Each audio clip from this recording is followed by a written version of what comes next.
She looked me straight in the eyes that evening and said, "You're too broke to be seen with me."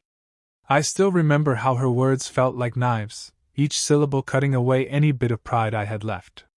I just stood there, speechless, holding her iced coffee while she scrolled on her phone as if I didn't even exist. For months, I thought we were building something real. I'd take her out to cheap diners, buy her little gifts from my savings, and she'd smile and say thank you. But deep down, she never really saw me as someone worth showing off.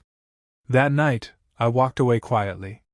I didn't argue, didn't cry in front of her, didn't even ask for closure. I went back to my small apartment and stared at the ceiling for hours, wondering how my life ended up like this. The next morning, I decided I was done living for people who never cared.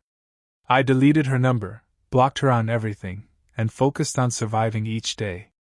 Bills piled up, my job was tiring, and my heart felt emptier than ever. But at least I didn't have to hear her belittling me anymore. Then something crazy happened. One evening, while grabbing instant noodles from the shop near my place, I saw a shiny new lottery booth. Without thinking, I spent my last few dollars on a ticket, half laughing at how pathetic my life had become. I didn't check it for days. When I finally did, my entire world turned upside down. A month later, my phone rang late at night. It was her. She was crying, her voice trembling, begging to see me again. But why would she call now, after breaking me so easily before? What could have possibly changed in her life to make her crawl back to the man she once called worthless? I didn't answer her call that night. I just stared at my phone, watching it ring until it stopped. My heart was racing, not because I missed her, but because I was confused.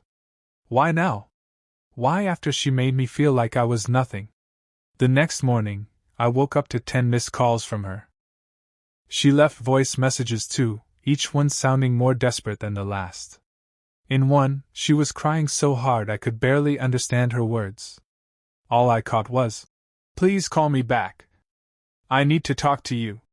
For a moment, I felt that old pain in my chest again, the same pain she left me with when she walked away like I was disposable. But this time, there was something different. I wasn't the same man she once crushed. I sat there in my quiet apartment, looking around at the place that once felt too small for my dreams. Now, everything felt different. My phone kept buzzing with notifications from the bank, from lawyers, from people I never knew existed, all because of that winning ticket. I remembered the day I found out. I was sitting on my torn couch, sipping cold coffee, scratching the ticket with zero expectations. When I saw the numbers match, I thought I was dreaming. My hands were shaking so bad I almost dropped it. That day changed everything, but I kept it quiet. I didn't run to social media to announce it. I didn't even tell my coworkers. I just kept going to work, kept eating my instant noodles, and kept thinking about what I really wanted to do with my life. But now she was calling again, after seeing me on TV holding that giant check. I wondered, what was it she really wanted this time? Was it love, or just the money she once mocked me for not having? I sat there staring at my phone, thinking about the last time I saw her. She was wearing that white cropped hoodie she loved so much, hair tied up in a messy bun, tapping her nails on her iced coffee cup while telling me I was too broke to be around her. That memory used to hurt me every single day. But now, it just felt empty. I wondered if she was sitting in her fancy apartment right now, crying over me, or crying over the life she could have had if she stayed. Later that afternoon, I walked down to the old park near my building. Kids were playing, old men were feeding birds, and teenagers were laughing on the swings. I sat on a bench, thinking about how my life was about to change forever. But instead of feeling excited, I felt lonely. Who was I going to share this with? My parents were gone, I had no siblings, and the only friend I had moved to another city months ago. A part of me thought about calling her back just to hear her voice, to ask her why she said those words to me, to see if she ever actually loved me at all. But deep down, I knew the truth. She only loved herself. Back when we were together, she would always complain about how her friends had boyfriends with cars and expensive sneakers while I worked double shifts just to pay rent. She never asked me how my day was, or if I had eaten lunch. She only cared about how I looked standing next to her in photos. That was all that mattered to her. My phone buzzed again. Another text from her. Please, just meet me once. I need to explain everything. I miss you. Reading those words, I felt something dark twist in my chest.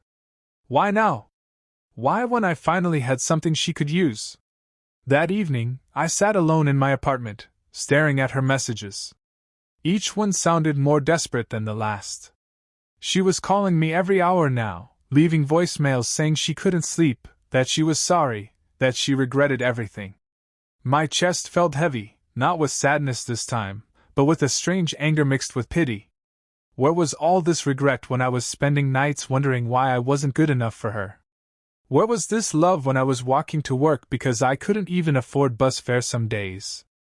I scrolled through my phone gallery, finding old photos of us together. There we were, standing outside a cheap burger place, her smiling with her arm half-heartedly around me. I zoomed in on my own face in that photo. I looked so tired, so worn out, trying so hard to keep her happy. My throat felt tight. She didn't see my love back then. She only saw my empty wallet. Suddenly, another text popped up on my screen. Please, just meet me for coffee. Anywhere. I just want to see you. You're everywhere on the news. I'm so happy for you. I let out a cold laugh. Coffee. The same thing I used to buy her every evening, scraping coins from my pocket. Now she wanted to sit with me over coffee again, only because she saw me holding that winning check on TV. I could feel my heart beating hard in my chest. Part of me wanted to block her forever. But another part of me, the one that still ached with the memory of her rejection, wanted to see her face when she realized I wasn't the same man anymore. The next morning, I woke up to even more missed calls from her, but there was one from an unknown number that caught my attention. Curious, I answered it, expecting it to be another bank or lawyer. But instead, a man's voice spoke quietly, almost nervously. Hey. I know you don't know me, but I think we need to talk about Mia. Hearing her name made my stomach twist. Who is this? I asked sharply.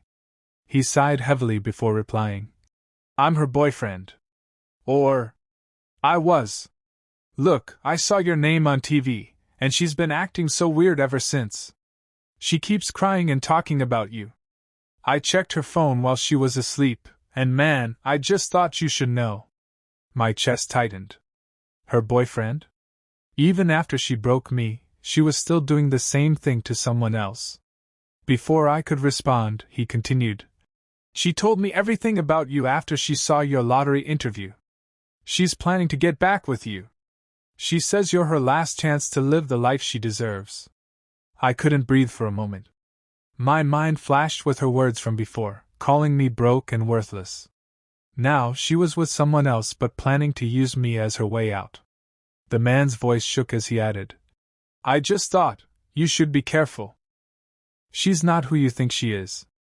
I hung up, staring at my phone. My heart was pounding with anger, confusion, and something darker. Everything I thought I knew about her was nothing compared to this truth. That entire day, I couldn't focus on anything else. Her words, his words, the past, the present, it all mixed up in my head like a storm. I sat alone in my apartment, thinking about what I should do. Part of me wanted to just block her and move on with my new life quietly, never looking back. But another part of me needed to see her, to see the look in her eyes when she realized I knew everything. That evening, I finally replied to her. Let's meet tomorrow at 5. Usual coffee shop. She replied within seconds with crying emojis and hearts, thanking me again and again. I didn't reply. The next day, I arrived early and sat by the window. My hands were wrapped around my coffee cup as I watched people walking by, lost in their own worlds. Then I saw her walk in. She looked almost the same as before, stylish clothes, perfect makeup, but her eyes seemed tired, like she hadn't slept properly in days. She spotted me and rushed over, tears filling her eyes. Oh my God, I've missed you so much, she whispered, sitting down and trying to hold my hand. I pulled my hand back calmly. For a moment, she looked confused, but she forced a smile. I'm so proud of you. I saw you on TV with your winning check. You deserve all this success. I just stared at her. Why are you really here, Mia? I asked quietly. Her smile faltered. What do you mean? I love you. I've always loved you.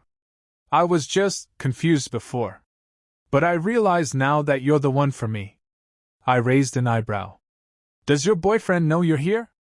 Her face turned pale. Boyfriend? I don't have a boyfriend. I took out my phone and placed it on the table. He called me. He told me everything. That you're planning to use me as your way out.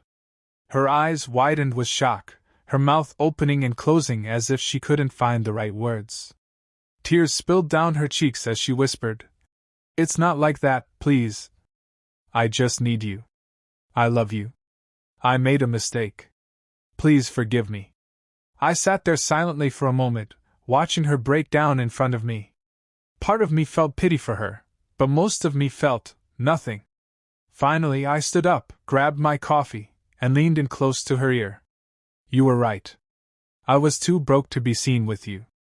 But now, you're too cheap to be seen with me. As I turned to leave, I saw her sink back into the chair, sobbing uncontrollably. But just as I stepped out of the cafe, my phone buzzed again.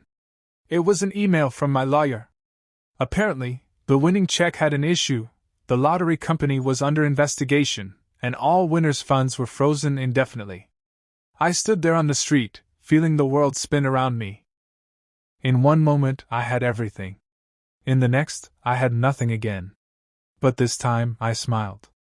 Because even if I lost all that money, at least I had lost her too.